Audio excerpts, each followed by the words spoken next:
Okay, ku celebrity track extra UG omulungi atulaba notugoberera okuvaawo natandise okuweereza ensonga za muganda waffe Isma All Access kubawo yavudde olunaku olw'eggulo mu bulamu bw'ensi ng'akubiddwa amasasi kuba ng'avudde mu bulamu bw'ensi eno.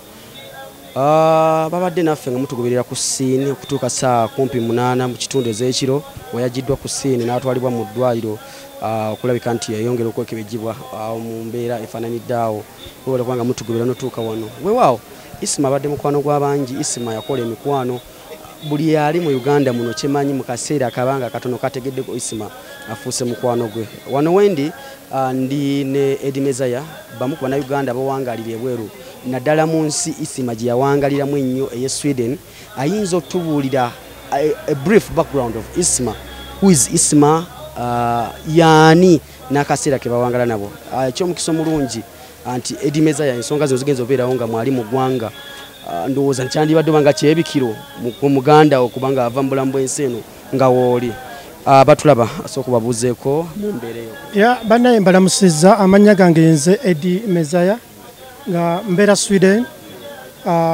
Nali mbeera ne Isma era nga tuwangaala ffenna muganda wange, era ekyamazima kiri nti nze namu inspiringa okuyingira ebintu bino byabaddemu n'ekyannaku nti muganda wange wabadde atuukidde akaseera okweyagalako agenze, era tusabe Allah amutuweere ekiwummulo eky'emirembe, atusaasirire ne famire yonna, Allah agigumye.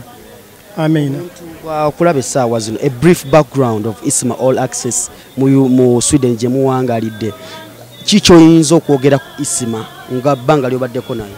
Ekyamazima kiri nti Isma Sweden yali mukwano gw'abangi era nga abantu abaana abato n'abakulu bonna mikwano gye.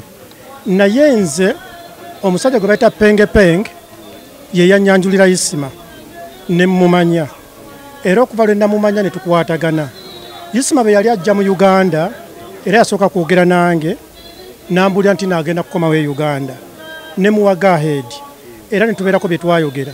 Isma bwe yatuuka mu Uganda kibi nnyo, era nze muntu omu eyamuyambako okufuna platforms ezasooka, naye abadde tanswazizza, abadde akoze bulungi nga ebigambo abirambika bulungi era nga tumwenyumirizaamu. Era nsaba bannange mwenna abali mu Sweden, abali e Bulaaya, bannayuganda mwenna, nsaba mbabikire era nsaba mbasaasire nti muganda waffe Isma All Access atuvuddeko. Essaawa zino tumuyita omugenzi era tusabe Allah amutuweere ekiwummulo eky'emirembe. Yes. Isma muntu kika ki? Ebbanga lye owangaala naye mu kaseera ke wabeera naye ng'omu meetings bw'oba omwogerako? Ng'oggyeko bino ebyaffe ebya katubiyita showbiz, abadde musajja mugezi, ebyaddala nga mugezi. Naye era ndowooza bannayuganda bananjulira engeri gy'abadde articulatingamu ensonga ze, abadde alagira ddala nti musajja mugezi. Naye nsaba byonna byonna ebyamusobako Allah abimusonyiwe. Ate nsaba bannayuganda ffenna mumanye nti lyekkubo. Enjawulo eriemu nti Isma atusooseeyo, naye enkeera nze ŋŋenda, enkeera gwawuliriza gwagenda. Tubeere nga buli kimu kye tukola tweteekerateekera olunaku lwaleero. Eggulo Isma yabadde ku live ng'ayogera. Isma yasisinkanye mikwano gye ng'ali healthy, essaawa zino asula mu ttaka. Ki kye tuyigamu? Nti tubeere beegendereza era tumanye nti tulina okubeera ready essaawa yonna okufa, tekulinda, tekukuba kide, tekuwebwa invitation, kutuuka ku buli muntu. So era abali eyo abayinza okubeera nga bajaganya kuba abasse Isma essaawa zino bo bajaganya, naye njagala mbategeeze nti Isma wadde mwamusse nammwe mujja kgenda. Teri muntu agenda kubeera ku nsi kuno emyaka n'emyaka.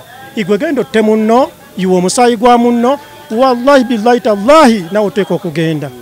Enjawulo eriemu kutusookayo oba kusookayo, kibi nnyo. Bw'obeera nga ogenda kukola munno ekibi bwe kiti, balirira famire ye, balirira abantu be, balirira maama we, obulamu bwe, nga lwaki obujjawo? Ayogera bwogezi, Isma talina wadde ekissi. Naawe babeera nga akunyiiziza naye mulumbire mu bigambo. Lwaki gw'onoonya omugjewo bujja obulamu bwe? It is too bad. Yes. Nze okufa kwa Isma kwansanze mu restaurant ewa Jaluna Mubiru, nene mmere yannemye.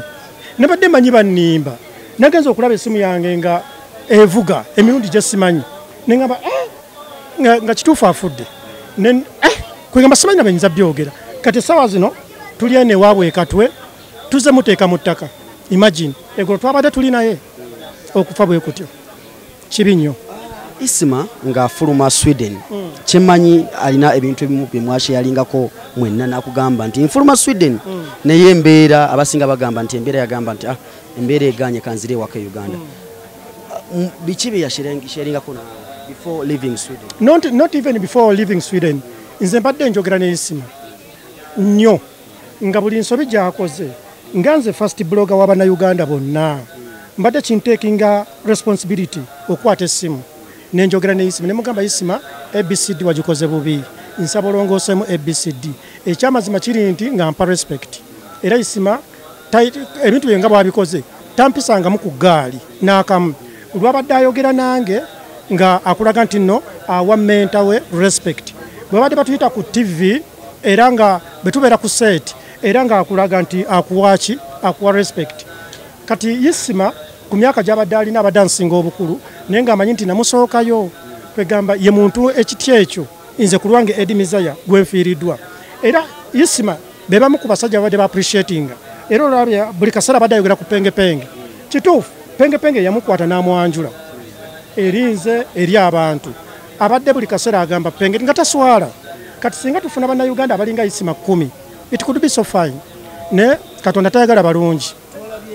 Penge Penge ali ku live ya Facebook akaba amaziga nagamba nze nakwasa Isma kamera ne mugamba Isma tandikira wano kola kino nagamba nze kumpi nze na Isma kituufu Penge Penge ekyo kituufu nze nkugambye nali simanyi Isma Penge Penge yakwata essimu yange nankubira ntukola appointment najja ne Isma era bwe yajja ne mubuuza atono gayi yani namunyanjulira mu kumunyanjulira Isma ne muwagala kubanga ali open Isma ali open Isma tabikkirira ne tweyagala bwe tutyo era mu kujja eno buli kimu tubadde tutambula ffenna buli kimu ne bwe yali akola proposal ya Bloggers Association yayogera nange era nze gwe yasooka ku list mu bantu balina okukolagana nabo oba kitegeera kikulaga nti twali tukwatagana nnyo naye bad enough agenzi tusabe Allah amusonyiwe ebyamusoba ku kyekigambo kyokka.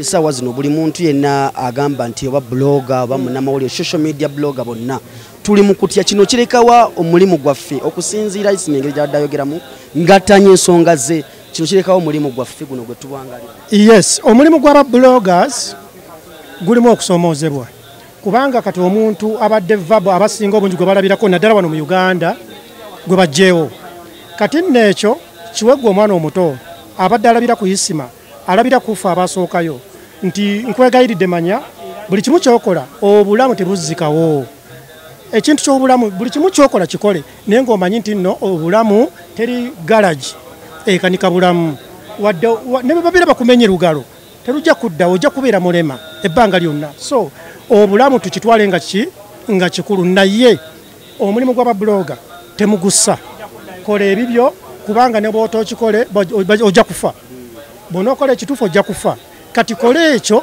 kyonooleka eri Bannayuganda nsaba babloggers mugende mu maaso muleme kutya ne mukole ekituufu. Yes. Bwe tutunulira ku Edi Mizaya nawe wali omu ku abantu abali boogera nga teweerya ntama mu kaseera ako emabega kwawo ng'oyogera bw'oyogera ekintu ogumirako tokivaako. What happened? Ennaku zino nga wakendeeza what happened? Omula kiki? Naweza emyaka 40.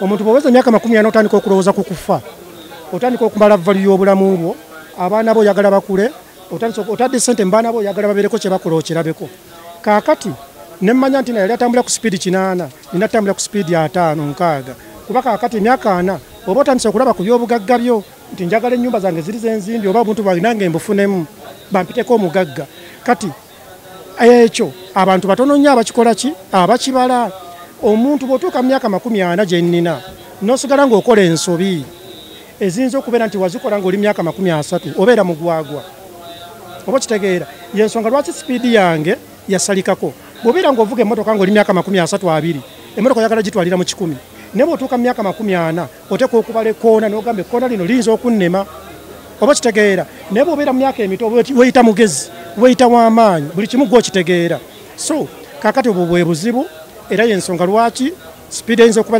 yakendeeramu naye ate njagala omanye nti bannange bangi bakola ensonga ez'enjawulo nze ne ngikwata ne ngikola ki nga bamaze kwegamba abantu ne bawa point entuufu weyina okukoma y'ensonga eyo naye luli nalyomu nga buli kimu nze nino kyogerako ne kati ndaba Isma Olaxesi gundi kaye bonna ne bakola nenkwata ne ngamba ono yayogedde atya nenfunza nemmaliriza. The last remarks zoyinza okulekera abaana Uganda the fraternity eri Sweden kikyoyinza obalekera nga tu aba Sweden twafiiriddwa muganda waffe Isma yava Sweden teyava Bungereza yava Sweden so aba Swedi twafiiriddwa naye tukyaliwo tulina abantu abamanyi bangi Penge Penge gyali era nsaba Penge Penge leeta abalala kuba goli mulungi mu kusportinga leeta abalala kuba Sweden buli kimu kitandikira Sweden yes buli kimu kitandikira Sweden. You respect Penge Penge in this work 100%. Penge Penge mu respecting olw'ensonga emu one muzadde mu Swedi buli kimu akikola bulungi yes kwegamba nze ne Penge Penge tewali njawulo yes. Edi Mezaya y'omu ku bantu abawangadde ne Isma Olaxesi obulamu bwe bwonna obusinga ddala mu ggwanga erya Sweden kivola nti mbadde nnina okunoonyeza omuntu amanyi ku Isma Olaxesi e Uganda okumanya okutegeera obulungi okutegeera obulungi Isma Olaxesi twakamutegereza ndowooza emyaka ng'esatu emabega okumutegeera obulungi yakadde emyaka ng'esatu emabega naye ebbanga lyakomyewo ettono 2017 kati ebbanga lyakomyewo katono naye olaba nti tumutegedde n'okusinga abadde ono yes 2017 ligasagire kubanga nzijukira kamera yasookera ddala okutunula mu Isma yali 2017 yes. Tukyagenda mu maaso enteekateeka z'okuzika zigenda mu maaso tuli wano bayitayo katwe isaidi zeno mukono oyita ku lwe Antony Kisoga n'oba nga nkokonjeru tuli nkokonjeru akafo bakayita bayitawo katwe nze divorce matovu kyakuweereza ebisingawo bino mbadde ne abe ku kamera akikutemu olunaku olwaleero nagamba kiganda kyange tukole omulimu guno gutambule bulungi tukwatagane mu kitundu kye nabakizeeko mbere bulungi mweraba.